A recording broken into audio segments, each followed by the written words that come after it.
In the heart of Ugata City, a wealthy metropolis in the Republic of Dakaro, stood the Grand Sakoti Estate, home to the prestigious Sakoti family. Chief Omuto Sakoti and his elegant wife, Ayanoma, waited 10 years before the heavens finally smiled on them.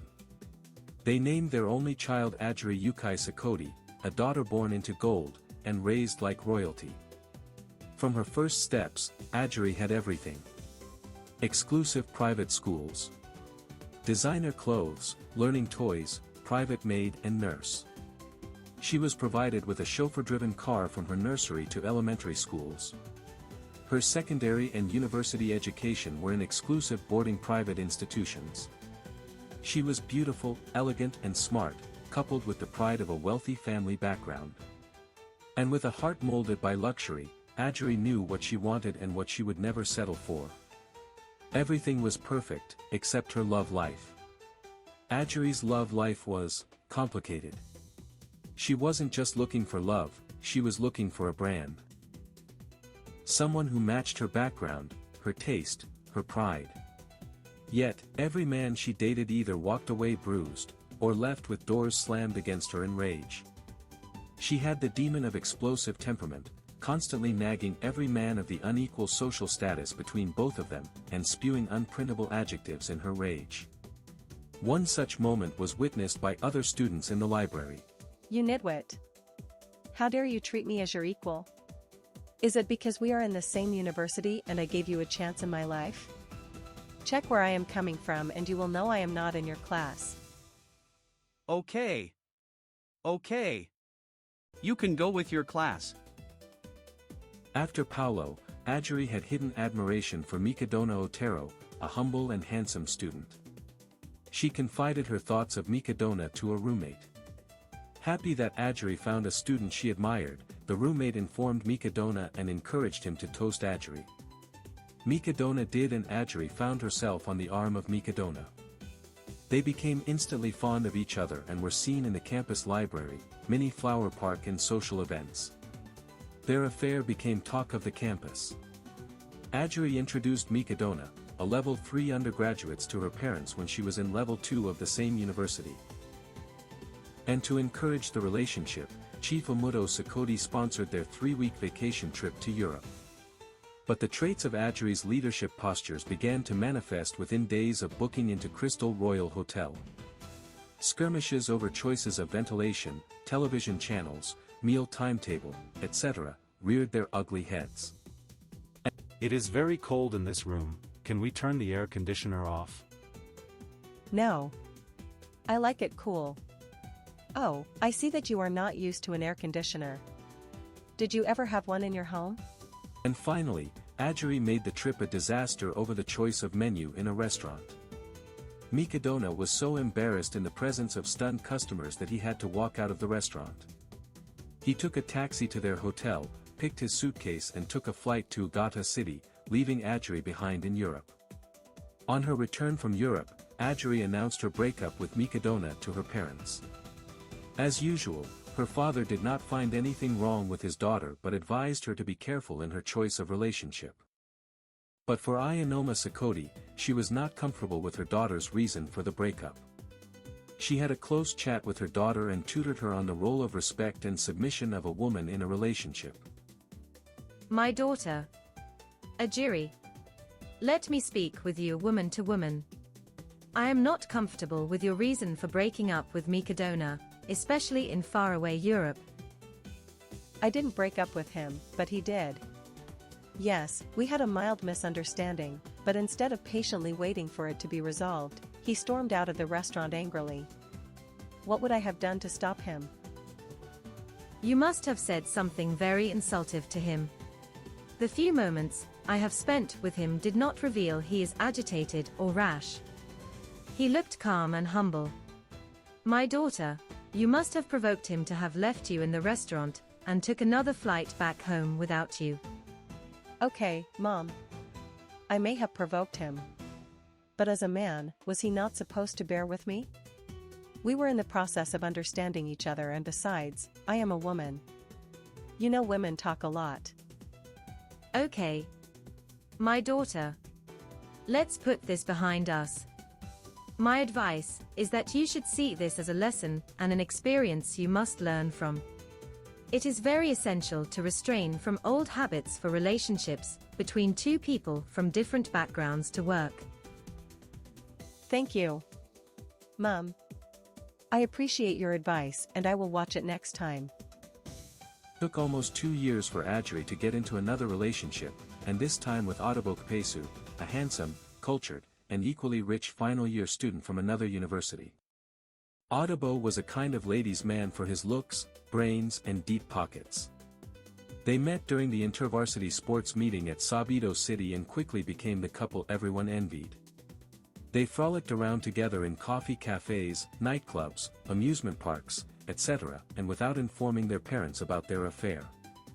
Agiri purposefully kept her relationship with Audebo under wraps from her parents, and intended it to be a surprise package that would come with her graduation. Audebo agreed with Agiri to keep their parents away from their relationship until both of them graduated. On the eve of Agiri's graduation and during the family celebration, Audebo walked in, and a few days later, the cat was let out of the bag. Chief Omuto Sakoti was caught unaware, but Ayanoma Sakoti was not. Throughout the hidden affair, Agiri confided in her mother, woman to woman, and got her mother's assurance that the old man of the house would be strictly kept in the dark about it. A few months later, Audebo proposed and Agiri accepted. Chief Kpesu Ayakata and his family welcomed Agiri to the family fold and preparation was put on gear to formalize the relationship, traditionally and legally. Bang! The unthinkable happened again. Just when everyone was giving a pass mark to Agiri for her visible calm demeanor, just when Ayanoma Sakoti was beating her chest that she had successfully tutored her daughter to be of a good behavior, the bombshell dropped. Agiri and Audebo attended a wedding reception of one of Audebo's pal. There was much to drink and eat, and Audebo was tipsy. Agiri was uncomfortable and urged that they leave. She left and stood outside by her SUV, waiting for Audebo to join her. Audebo came, opened the car door with a remote device and walked past Agiri without opening the door and helping her in, as courtesy demanded. That tiny act, his failure to open her car door, shattered everything. The following tantrum did the irreversible damage. Are you going to leave me here and drive away? You must come down, open the door and help me to the seat. It is a normal thing and I demand it. You left me in the reception and came to the car, why didn't you get in and sit? Please come in and let's go home. Hey! Audebo! Come down from my SUV and open the door if you love yourself and wish this relationship to continue. Or... Is that a threat? Are you threatening me because we came here with your car? Threat is one thing I do not condone. Audebo came down from the car, drew the key at Agiri and went back to the reception, while Agiri drove away and away from Audebo's life. Upon graduation, Agiri didn't wait for anyone to hand her a job. She became the CEO of Sakoti Press, the family's multi-million-dollar printing and publishing empire. Powerful. Single. In control. But time was rolling out. Now at 30, whispers began to rise from her family. Agiri, you must marry, I want to carry my grandchild before I join my ancestors, Ayanoma Sakoti cried every day. Then Agiri attended the Ugata Publishers Association conference and met Deloki Asamu, editor-in-chief of the Ugata Daily Mail. Older. Polished. Respected. Though not quite her spec, Deloki had what Agiri's family valued: status, stability, and prestige. The engagement was quick. The wedding plans were flawless. It seemed nothing could go wrong. Until fate cracked open an old door. Deloka ran into Paolo Barro, a former elementary schoolmate. Following is the damaging dialogue. Hey. Paolo. Paolo. Glad to see you just at the right time. I am getting married and have been trying to reach you. Good news. My friend. And who is the lucky damsel? Agiri Sakoti. I guess she is your alma mater. Wait a minute. You're marrying Agiri Sakoti? That girl? Bro, I once dated her. If your pocket isn't golden and your shoes aren't Italian, she'll walk right over you. Deloki's smile faded. The truth hit him like cold water. He was just the next one Agiri had settled for. Could he really marry a woman whose love could only be bought with status? Deloki was consumed with thoughts of ill-balanced family love, one which template is based on family background status. After days of ruminating on the facts that his family background was quite inferior to Agiri's, he picked up a pen and paper and scribbled this missive to Agiri. Agiri, you are an extraordinary lady. I cherish meeting you and your family.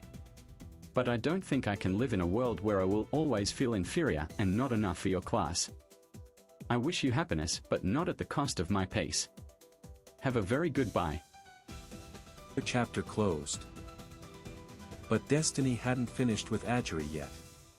Because the next man who would promise her forever, was still in the shadows, or was he already a dead man? Watch out for the conclusive part 2. Hope you enjoyed Married to a Dead Man Part 1. Watch out for Part 2 next week. Like, share and subscribe for more stories.